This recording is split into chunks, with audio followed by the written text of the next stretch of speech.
私たち生命を育む地球、太陽、そして太陽系は46億年という太古の昔に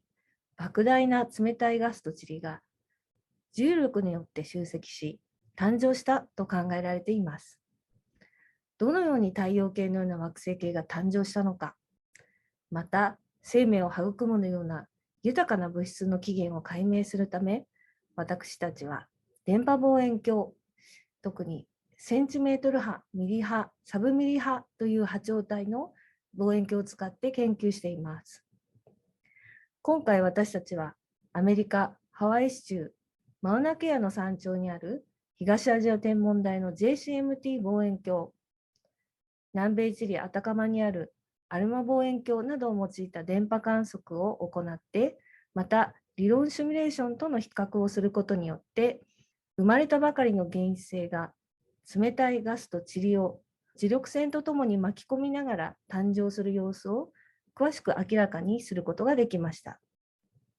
詳しい内容については、大学院修士2年の深谷咲子さんにお話しいただきます。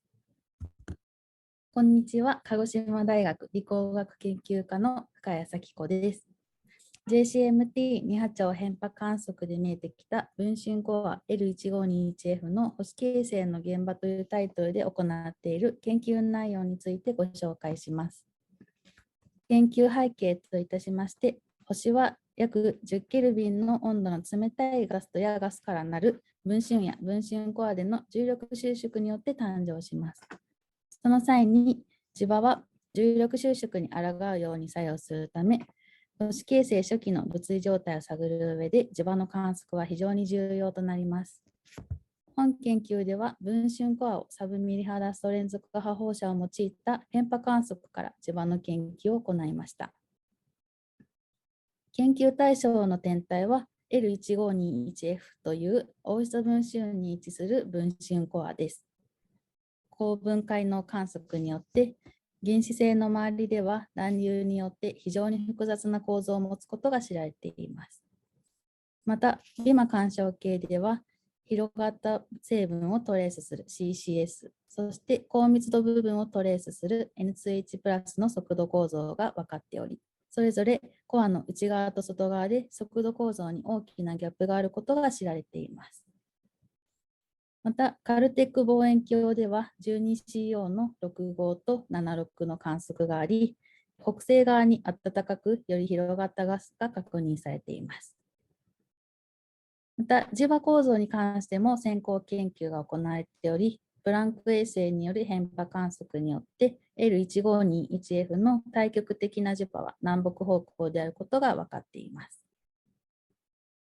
本研究では JCMT、そしてアルマ望遠鏡による変波観測の結果をご紹介します。JCMT はハワイのマウナケア山頂に位置する合計15メートルのサブミリ波望遠鏡です。また、アルマ望遠鏡はチリのアタカマ砂漠に位置する電波干渉計です。それぞれ JCMT では850ミクロンと450ミクロン。アルマ望遠鏡では3ミリのダスト連続波を用いた変波観測を行いました。結果をご紹介します。JCMT では850ミクロンではコアの外縁部での磁場構造、450ミクロンでは中心部の暖かい場所での磁場構造を確認することができます。850ミクロンでは南北にわたる対極的な磁場とほぼ似た構造を示しており、450ミクロンではそれに直行したほぼ東西方向を向いていることが分かりました。アルマの3ミリダスト連続波の変波観測の結果、変波は検出されずに磁場構造を特定することはできませんでした。この結果から考えられることとしては、中心部での領域では磁場構造が複雑である可能性が考えられます。また、波長や周波数に対するエネルギーの分布であるスペクトラルエナジーディストリビューションに対してフィッティングを行いました。このフィッティングを行うことで、星の進化について詳しく知ることができます。フィッティングを行った結果、星の温度や半径など、様々な物理パラメータについて得ることができました。こちらがその模式図で、中心に星があり、双極分子流による空洞があり、その周りをエンベロープと呼ばれる淡い構造が取り囲んでいる屏像になります。また、今回得られた変波観測の磁場形状から、チャンドルセカールヘルミ法を用いて磁場強度の推定を行いました。その結果、850ミクロンでは約70マイクロガウス、450ミクロンでは約200マイクロガウスとなりました。また、磁場強度から分針コアでの自己重力と磁場の優位性を知ることができるスチロ時速比と計算したところ、L1521F では自己重力が優勢であることが分かりました。最後に、今回の得られた研究の結果と理論シミュレーションとの比較を行いました。このシミュレーションは、初期の分針コアでの回転軸と磁場の角度差 θ0 による、ジェットの運搬や正周円盤の形成、そして磁場の構造の影響について述べられた、シミュレーションです。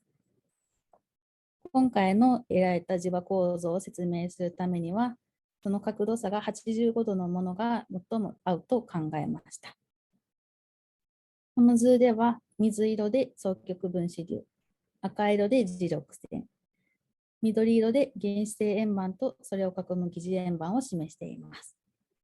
このシミュレーションから今回得られた磁場構造は南北にわたる対極的な磁場に対して中心部で中度ディスクの回転によってねじ曲げられて直行する方向となったことが考えられます。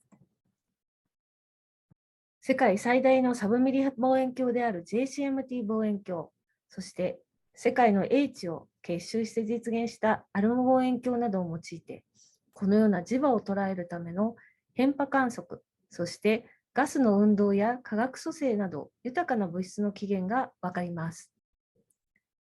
特に宇宙に普遍的に存在する磁力線を取られて可視化する、また MHD シミュレーションの研究と融合することによって太古の昔に起こった太陽系誕生の謎の解明に向けて大きな一歩を踏み出すことができました。